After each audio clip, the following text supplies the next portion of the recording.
कबहू प्यार में धोखा होला।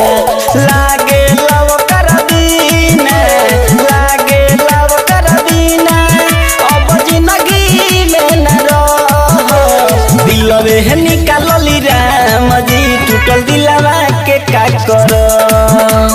दिलवे है निकालली राम जी टूटल दिलवा के का करो।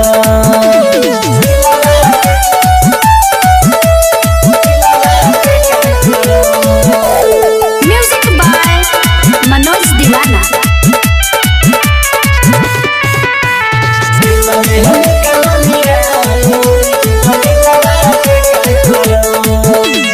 कोयल के जैसे हरदम लागे लावो कर बोली।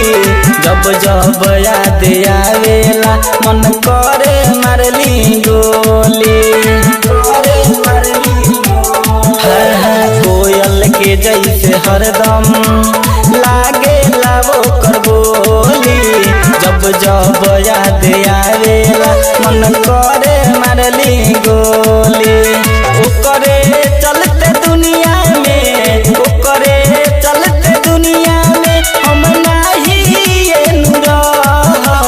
दिलवे है निकालली राम जी टूटल दिलवा के का करो।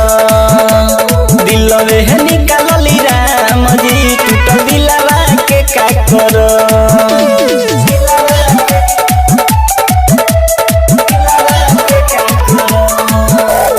म्यूजिक बाय मनोज दीवाना।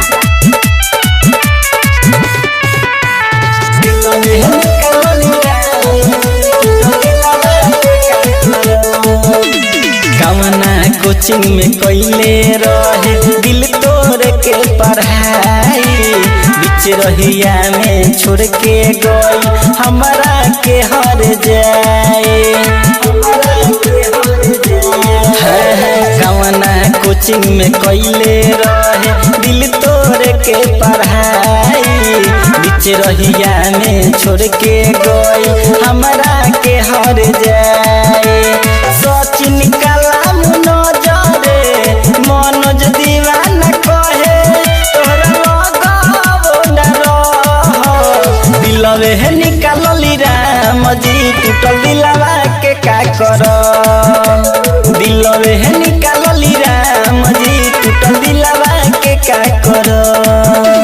नहिया लगा के गई दुखवा बहुत होला।